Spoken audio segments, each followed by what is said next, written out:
Welcome to the Talking Transformation podcast. I'm your podcast host, Peter Ahmad, recording from Cape Town, South Africa since June 2019. The Talking Transformation podcast provides an open and accessible platform for built environment professionals and interest groups to share their reflections and aspirations relating to the transformation of places and spaces in South Africa. It's intended to be a celebration of the individuals and community groups who are supporting formal and informal processes that are addressing the challenges of South Africa's history and shaping the future of our neighbourhoods and cities.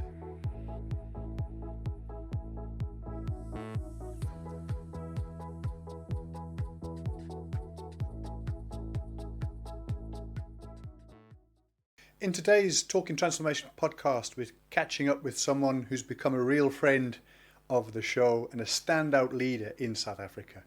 Yolisa Kani. She's back. She's back with us here in Cape Town, bringing her trademark energy and a wealth of experience from both government and the private sector. If you followed Yolisa's journey, you'll know she spent decades at the forefront of transformation, blending policy, stakeholder negotiation and commercial leadership to drive real change in how people and goods move across the country. After a 4-year stint leading public policy for Uber in Southern Africa, she's been back in the public sector for the last 5 years, taking on the pivotal role of Transnet's Chief Business Development Officer. And what a time to be talking about Transnet. The company is showing real signs of a turnaround, operational performance is improving, and there are new ventures like LeaseCo that are being rolled out. There certainly seems to be a renewed focus on unlocking assets and partnerships to relieve, on the one hand, the freight congestion and boost economic activity. But as Yolisa explains, it's not just about moving cargo. It's about the reimagination of our cities, the transport routes, and supporting urban development, which is right at the heart of what we think about and talk about on this Talking Transformation podcast. Some of the big themes that we touch on in our conversation is, on the one hand, the launch of LeaseCo, aiming to mobilize rolling stock and inviting third-party operators to work within the Transnet infrastructure and free up some of the strategic assets for broader development goals. We'll talk about the cultural and leadership shifts that are happening within the organisation and what that means for customers, for cities and the economy over the next 12 to 36 months. We'll also look at the practical steps being taken to turn surplus Transnet property into real urban opportunities and how the company is responding to the calls for more flexible, mixed-use developments in and around the land parcels that they own. We'll also hear about Yolisa's candid reflections on the challenges ahead, the importance of collaboration between public and private sector, and the ambitious milestones set for the coming year. These include LeaseCo's targets and the broader reforms designed to get more freight off the roads and onto rail. So settle in for a conversation that is as insightful as it is inspiring. And as always, we hope you enjoy the episode. So here we are, Monday, the 20th of October. The year is almost over, but here we are back at the Talking Transformation podcast. It's just gone 2:30 on this Monday afternoon. I'm delighted to welcome back to the podcast. First time since we've spoken to you since September 2019. Welcome here, Yolisa. Thank you, Peter. Thank you for the invitation. It's really great to see you. Welcome to Cape Town. Thank you. You're down here on work, if I understand correctly? I am down here on work. I got here yesterday, though, so I had a nice afternoon, evening type, and I kind of brought the wind to die down a little bit. Sorry to the... You heard about the marathon, right? I could have come earlier, but hey, I didn't. Oh, shame, man. That's insane. Yeah, it's been windy. It's a beautiful day out there, but the wind is still blowing. But welcome. You've blown in for a day's work with Transnet. Yeah. I think last time we spoke to you, it's 6 years ago. Can you believe it? It's over 6 years. Yeah. And in that period, you've retransitioned back into the public sector. And you've spent, I think it's at least 4 years. 5 years now. 5. Yeah. In Transnet as one of their senior excos. Yeah.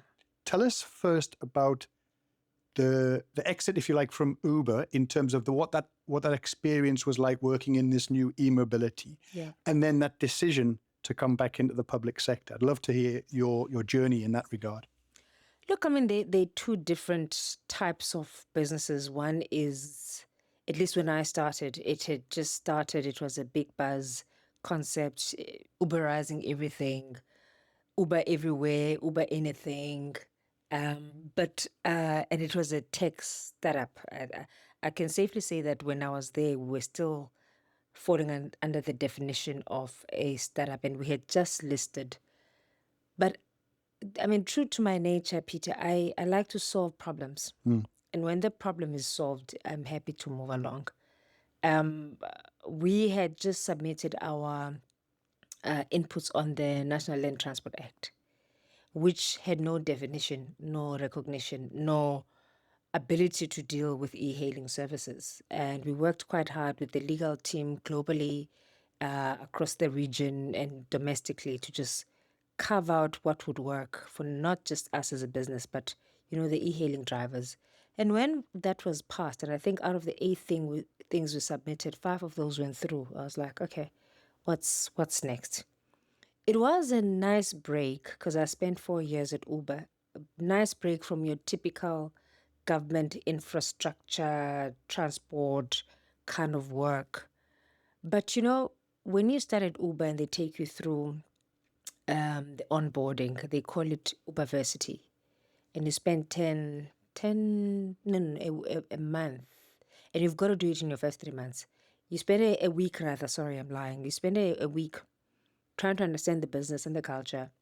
They tell you straight out, it feels like a lot of things. It's a roller coaster ride, and but if you still draw a straight line, you see you're on an upward trajectory. You don't feel it at that point. We had regulators to engage. We had taxis that were fighting us. We had drivers to onboard. But with a little bit of hindsight, those were, for me, it was a big shift because they brought out of me a commercial approach to things. And moving into transit and holding a portfolio for group commercial as well, which is looking after our top 20 customers and strategic customers who are responsible for 80% of our revenue, and also being responsible for diversifying the entities' revenue, both in South Africa and outside of South Africa. I pretty much kind of settled in, but you can never settle in 100% in a complex environment like Transnet. So I spent a lot of time banging my head against the wall, trying to understand how does this monster works. Because Transnet is like 8 companies in one. For sure, it's. I mean, is it the biggest? I mean, I've never looked at the numbers, but I'm guessing it must be one of the biggest SOEs. 50,000 stronghold. It's massive. So I struggled in the sense that I don't think anyone can claim a know-how of working in such a complex organization. But you swiftly move on and you get on with the business, and you make new acquaintances. And here I am 5 years later. A blink of an eye. I never thought. It's probably fair to say that the Uber and e-mobility platforms, and there are others, Bolt and so forth, have been one of the biggest disruptions in the transportation mode. 100%. 100%. That skill set, that having been part of the onboarding in South Africa, going into an organization like Transnet, as you say, now with a commercial eye, as well as this idea of disruption. Yeah. How useful was that within that space that you occupy? And maybe tell us a bit about what it is you're doing in that ExCo space. So, I mean, we have our Uber, first and foremost, was very obsessed during my time with its customers. Sure. They used to call it customer obsession. And if you think about what obsession means in the literal sense, doesn't necessarily have a good connotation. Yeah, Yeah. we've all seen the obsessive, the negative side of it, right? 100%. But when you look at from where they were coming from, so you've got to be obsessed with your customer. It must be the first thing on your mind, last thing on your mind. And that's kind of how I've approached the customers. If a customer wants something, The customer's problems are my problems to Understood. solve. Who I speak to, how I get things done is my problem, not the customer. Because Uber taught me that there is no business without a customer. So I enjoy working with our customers. I enjoy finding solutions with them, and because they are actually the reason why we survive. Number two, they used to call it big bold bets. So take those big bold bets. It is a long haul game. Nothing happens overnight. I mean, if we're going to talk about LeaseCo was not an overnight concept. Sure. All the projects I've worked on have been there before. It's just that, again, to the point of being commercial, people will just walk away if it doesn't happen as quickly as they think it should. But when you are growth and diversification, when you have business development, it is a long haul game. And today, I went to see the Stellenbosch Museum because we've got artwork there. Yes. Worth just over R1 billion. Yeah. And the guy I took with me is my stakeholder manager. And it's like, now that I've seen this thing, I didn't realize how massive they are. So as we're driving back, he says to me, so what should we do? I said to him, think about the big, bold bets. Take the biggest bet you can imagine. See what happens. And put it on the public delivery side of the equation. So we've mastered the art of delivering such, even though we are a state-owned entity, we've built in policies and frameworks that actually allow us to engage with the private sector, leverage the private sector capital, de-risk the project by sharing them with the private sector. It's still slower than it would be in a government organization, but like every other entity, any investment must be taken through its paces. That's still there. But at least unlike before, if you wrote to me and you said you had a proposal, I could only look at this thing and put it on the shelf because I had no means of doing anything with it because we were constrained by the PFMA. Sure. Yeah. So there are ways around that, but I can tell you now, like I said, customer obsession, taking big bold bets, and meritocracy is another thing that I took from Uber. Uber was about, you come with the wild ideas, you get the stuff done, you are our person. It wasn't about who. Okay, I suppose politics will always be there, but in the main, they were driving a culture of we recognize people that are doing good work. Skill and competency. Skill and competency. It's not about who's sitting around whose table. And until today, I'm still like that. My guys know. For those who possibly don't fully understand Transnet, and as you say, it's a bundling of many different enterprises and divisions. How do you best describe its work? So Transnet, in short, drives the economy of this country. And I'll bucket it into three groups. You've got the mining commodities. We have ore, we have chrome, we've got manganese, we've got magnetite, we've got coal. All of those combined, I think last year we did about 162 million tons Wow. out of the country, on our rail network out of the country. Obviously, it's not, it's good compared to where we come from in the 140s, but we've done 222 before. All of those commodities are required somewhere. There's a market, be it China, be it Australia, being India. It's needed, and those commodities, I mean, they bring the much needed tax revenue into the country. For sure. But it can't and will not happen without an efficient logistics system. We run ports. We've got a good, say, 22,000 kilometers of the rail network that we own under our transit infrastructure manager. We've got Transnet Freight Rail, which runs the trains. It's a train operating company. And then we've got our commercial port terminals that are run by Transnet Port Terminals. We then have, obviously, TNPA, the Port Authority, who is the landlord. Those are the guys that make sure that the vessels are ushered in and out. So those are the and they go. operations side of it. And on these are the landlords because they are the ones that are leasing the Right. terminals. But I mean, they have a big role to play. They own the real estate. They also navigate these vessels in, and I'm sure you've heard that at some point we had about, I don't know how many vessels in Durban at Anchorage. They couldn't come in That's for right. various reasons. It happens even here sometimes because of the weather. So we are key and we are a cog in driving the economy of this country, not just the economy of South Africa, obviously, the region as well. That's our importance. That's why when they say that when Transnet works, the country thrives, literally. We have the biggest portfolio of properties. Probably we're the largest property owner, second to Public Works.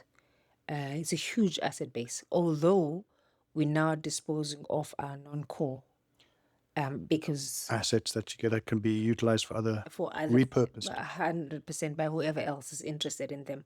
So that's the important role that we play. We have an OEM rather called Transnet Engineering. They manufacture locomotives and wagons. And the beauty about when they are the ones that are doing that, we maintain the skill in the country. So, okay. It's a contribution to industrialization. To a small scale, of course, but I mean, we are the biggest probably in the continent. I think it's only in recent years I've fully begun to appreciate this idea of scale. And when you talk about, was it 160 million tons or? That we did in the previous year, and we're aiming for 120 this year, 180 rather this year. I remember going to meet some cyclists who'd cycled down from the Northern Cape all the way down, following the rail line, and arrived at Saldanha. And we parked up at the port there, and all of those trucks and the rolling stock, stocked with, what's that red stuff? Is that the magnesium that is manganese. The manganese. Yeah. And it just never, it wasn't, it just didn't stop. It was kilometre after kilometre of carriages or whatever, rolling stock, which were taken. And that's when I started to understand this idea of scale. And the point that you're making is that if that doesn't move, the economy doesn't move, and the ability for us to do anything in relation to our cities, in terms of our urban, rural areas, forget it. Everything. So it really is the fundamental. And I guess that's why Transnet finds itself at the very sharp end of the wedge in terms of scrutiny, in terms of performance. And I mean, there's here in Cape Town, always hearing about the port and how it, can we take it on? The city wants to.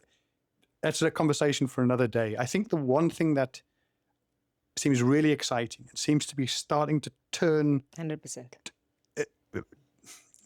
Turn the ship around in terms of performance, is around this LeaseCo arrangement. Yeah.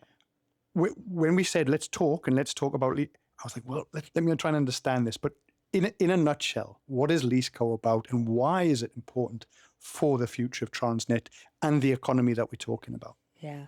Let me start with the reason I'm here. I'm actually here on a stakeholder engagement, a visit. I was supposed to proceed to Saldanha on Wednesday, but I have to go back tomorrow. There's another pressing matter I need to take care of. But this morning I met with the Western Cape government, and we are on the verge of signing an MOU, which will then be annexed with different addendas depending on what kind of partnership we want to go into.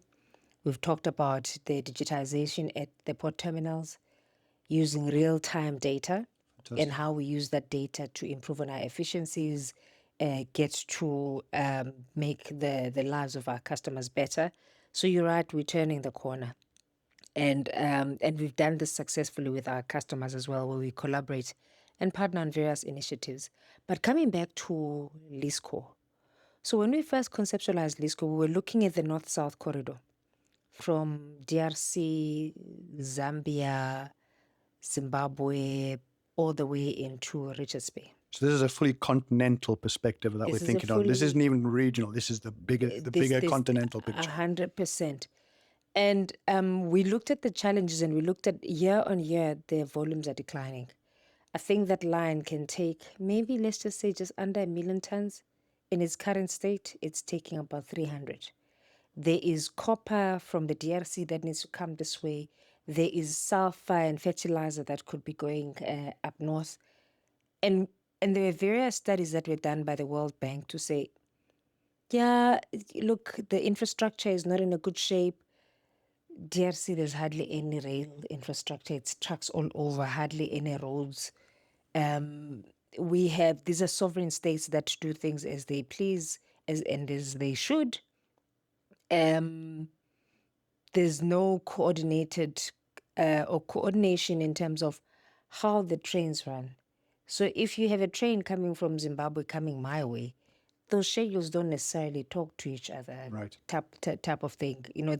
There's no integrated transport planning, so to speak. So there's a real recipe for delay and inefficiency inherent within the system. 100% inherent in the system. But then the one thing that we realize is that actually one other thing that could be easy to solve for is rolling stock, ring fencing, rolling stock.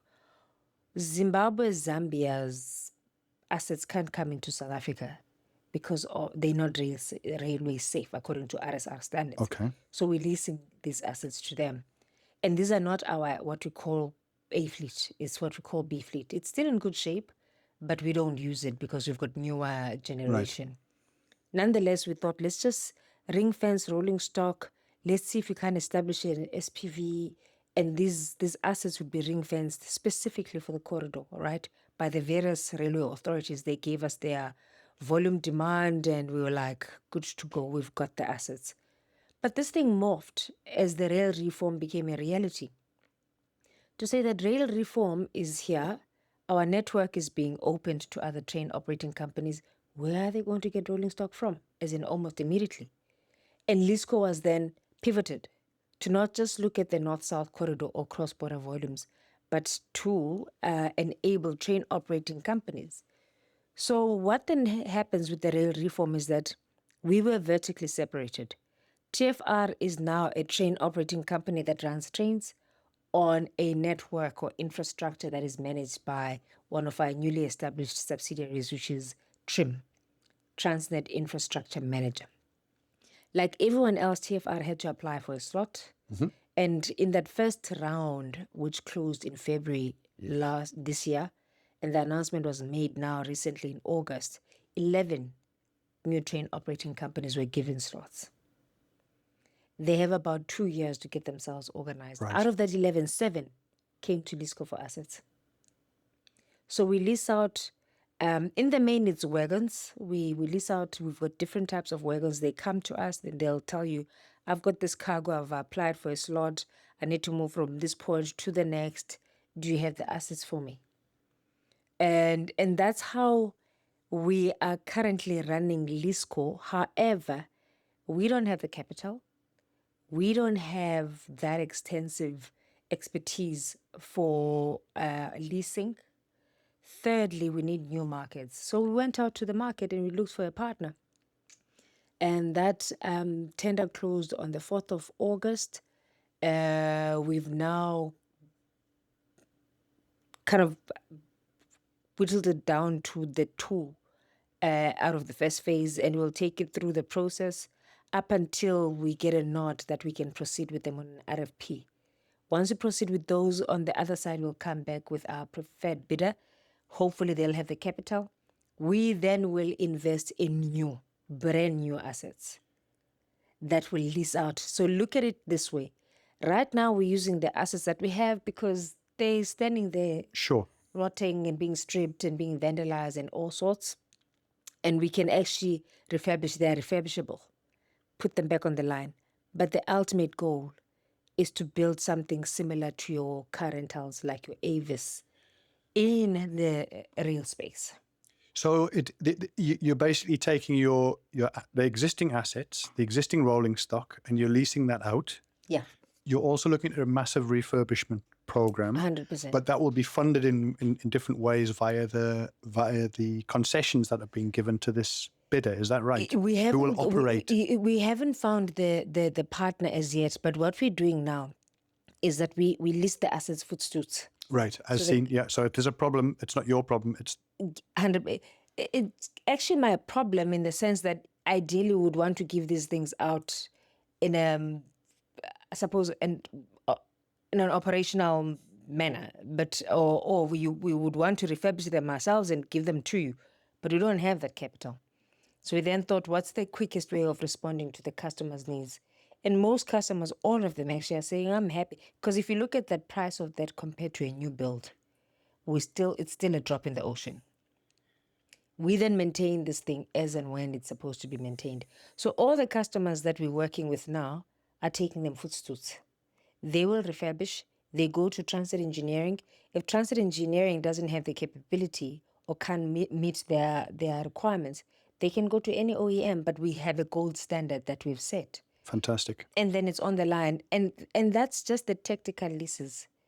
Once we have our partner, and hopefully would have concluded this process March next year, then we establish that joint venture between ourselves and them and their partner. They bring in the cash and we're good to go. We will take the very same assets, by the way, into this transaction together with the contracts that we've signed. So they'll find us working.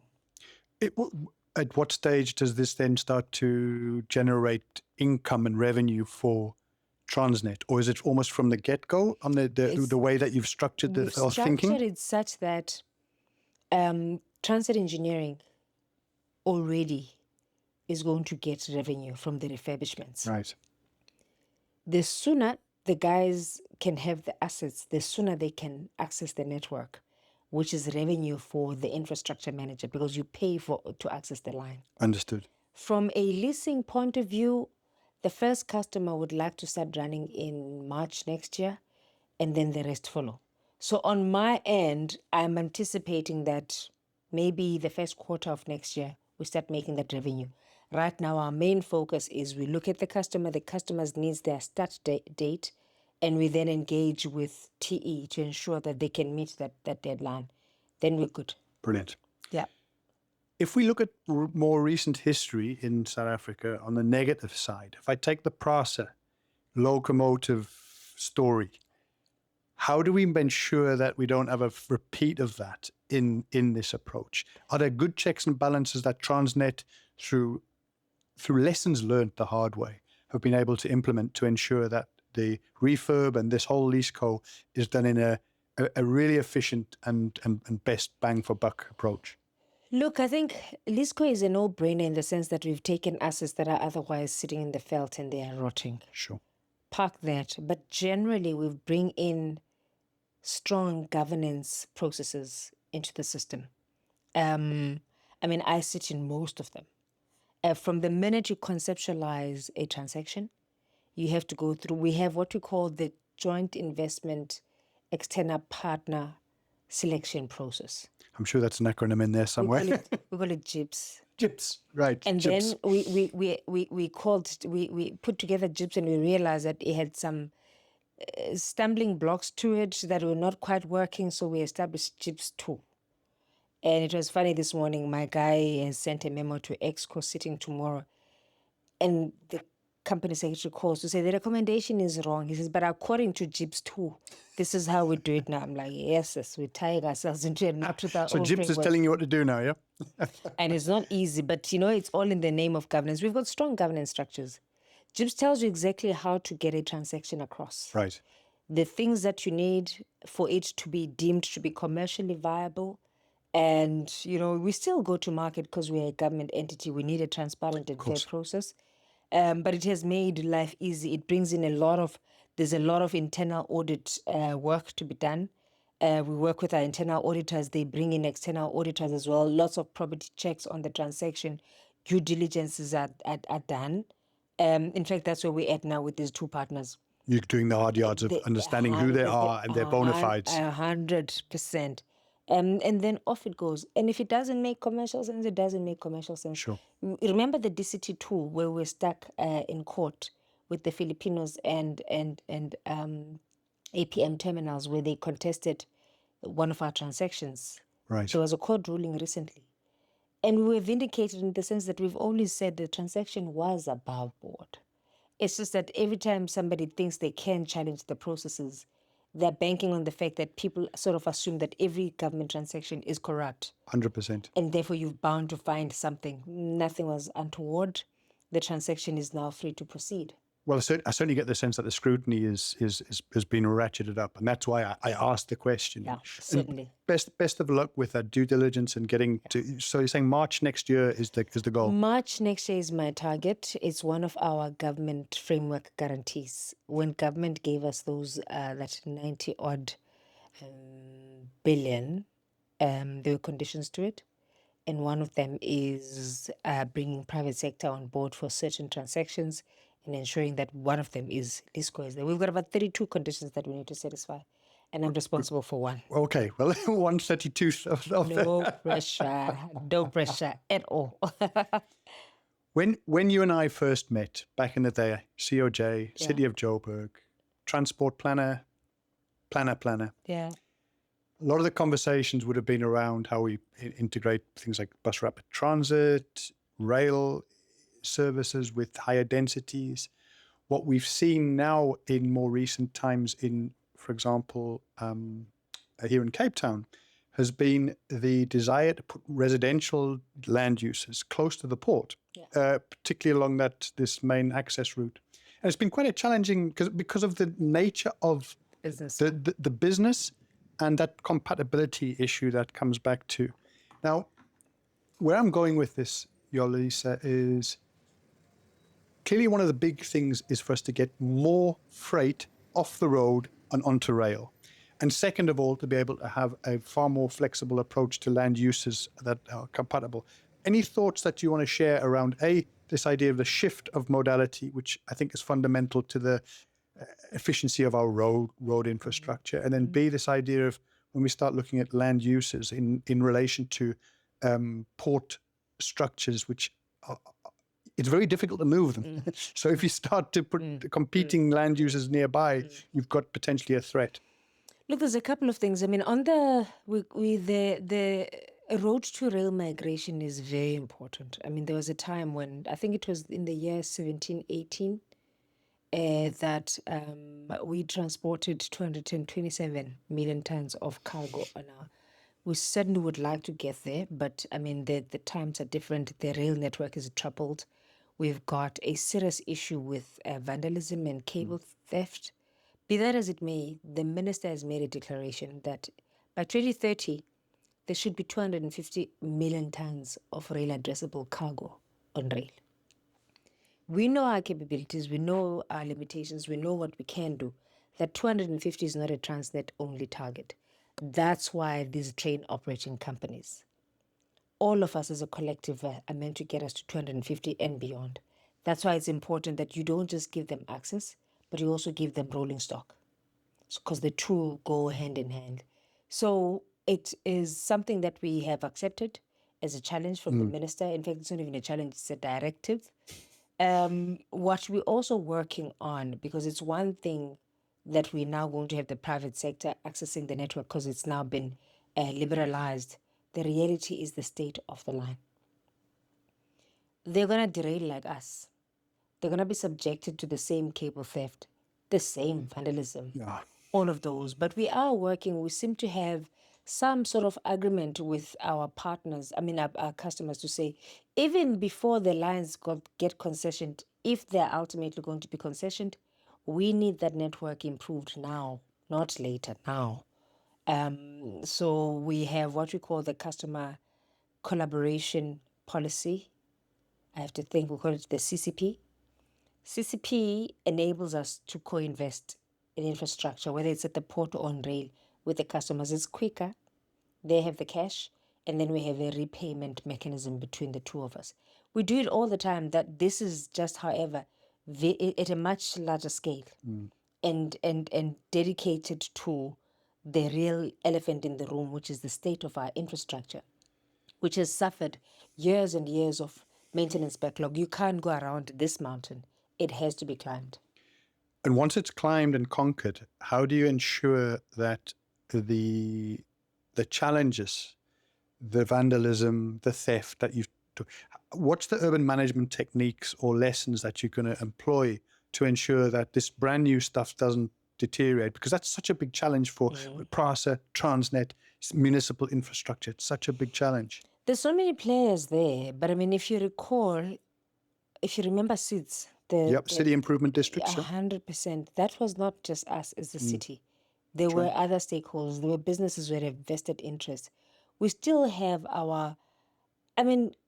Kumba wants iron ore out of the country as quickly as possible and as many volumes as they possibly can get on the line. And so does the next mining company. And so does Agri. They want the oranges and nutches and the grapes out. And so does the auto. They want parts coming in. They want fully built units out of the country.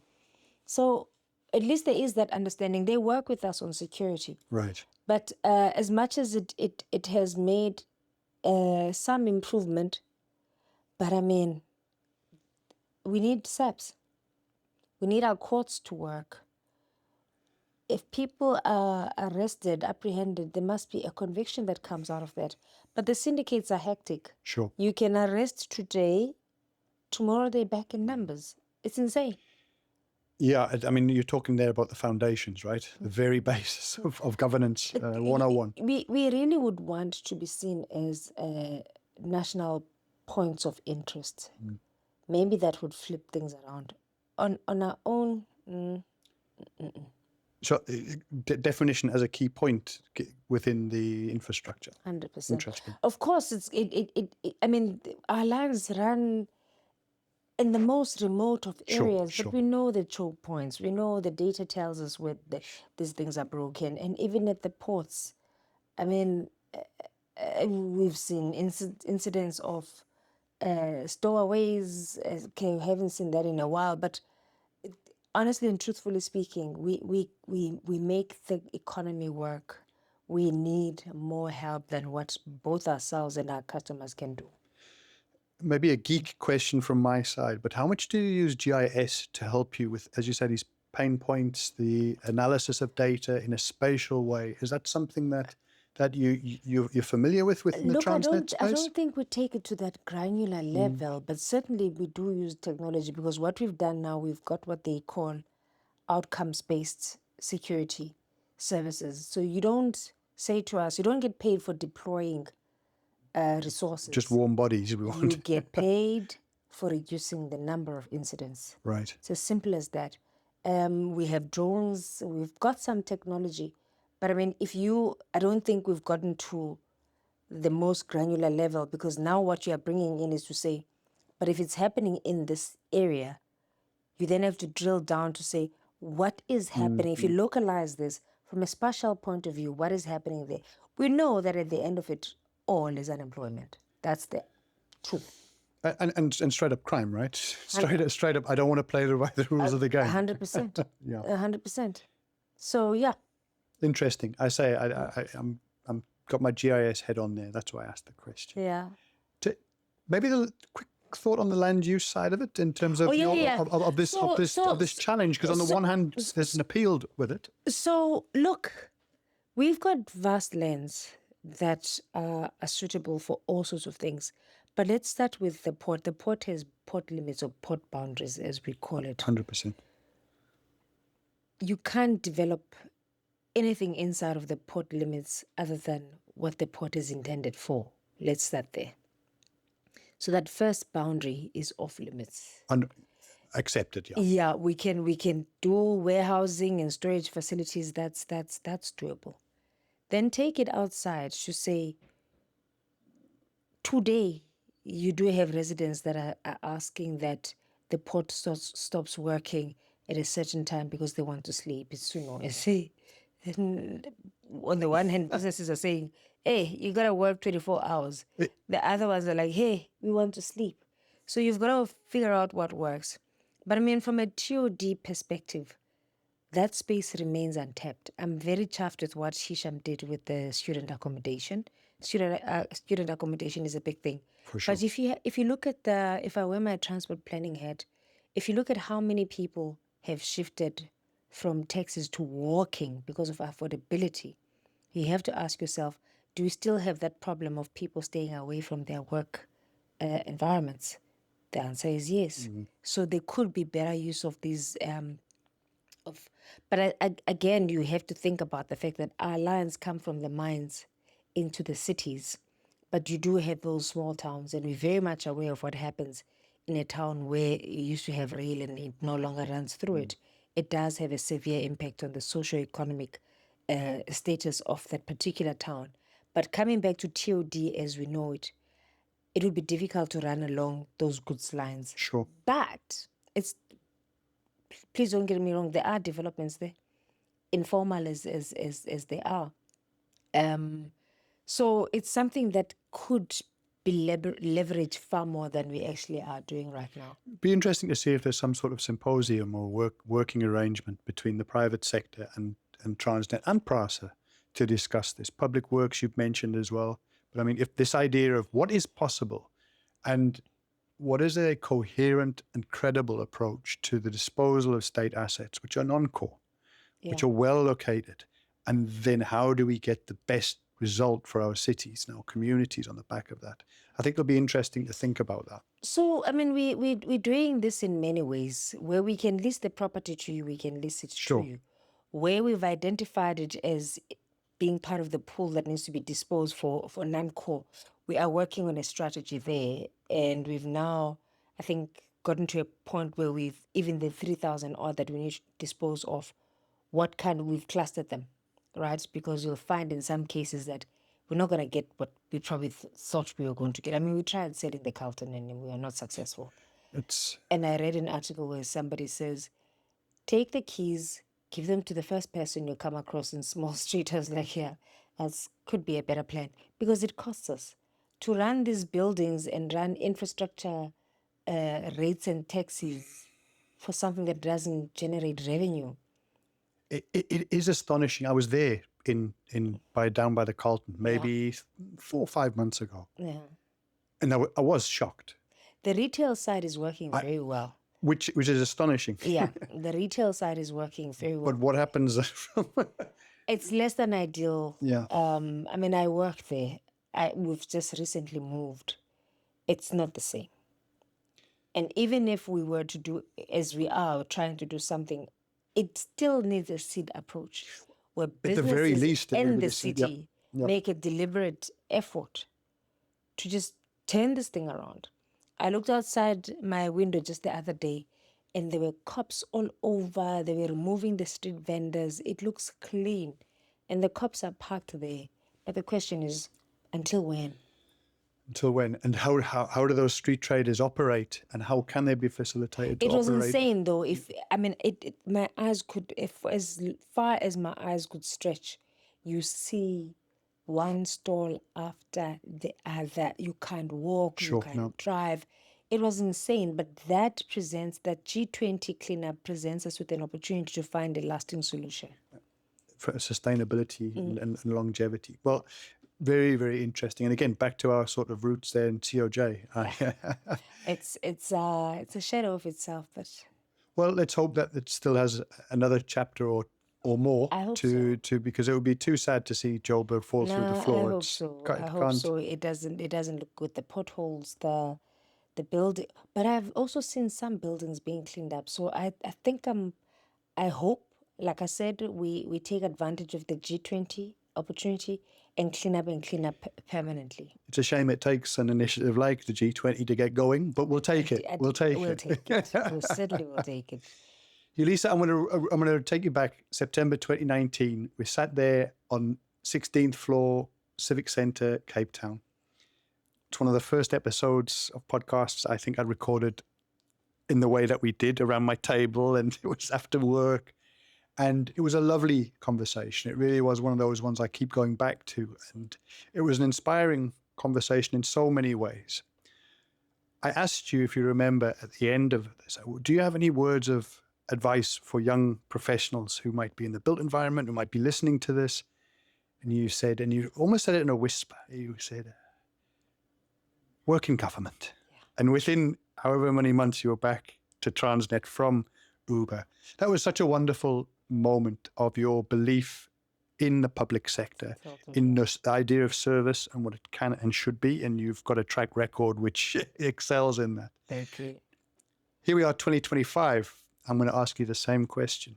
For somebody listening to this, who are watching it for the first time, hearing you speak, a leader in your field, in one of the most senior positions in the country, what would your advice be to that person watching or listening? There's a lot to be done. We have a lot to do as a collective, as a country. And we just can't afford, it can't get worse than what we're already seeing. And it needs dedicated minds. It needs, even if you're not in the private sector, now I'm of the view that it is a collaborative effort. But government has a big role to play in making or creating an conducive environment for both people and business to thrive. We can't all pack our bags and go. Geopolitics are also another mess. Sure. I can't imagine myself settling in for now, anywhere else but here, right? But I also can't be worried about my safety, things that don't work. I cannot. But I still think that we owe it. Now I'm not directing it to the young people. I'm directing it to those who are in power to say we owe it to everyone and generations to come to professionalize the government sector space. The pride we used to have. A friend of a friend bought a entire floor, penthouse. Well, he turned it into a penthouse just across the Nelson Mandela Bridge. Now I asked him, why did you buy here? Because he has loads of cash, this man. Like a multi. Sounds like a good person to know. No, honestly. And he says, no, at that time, I was inspired by the Nelson Mandela Bridge, the lights. Yeah, of course. But the lights are not lighting no more. His main Glass panels were shattered. I think they've been fixed recently, but... I laughed. I was like, the very same reason that brought you here is not there. But, I mean, it's possible. It's really possible to rebuild. But we shouldn't allow ourselves to get to a point of no return. For sure. Because it's going to take us much longer and it will be more expensive. But I mean, the youth, there's many ways of skinning a cat.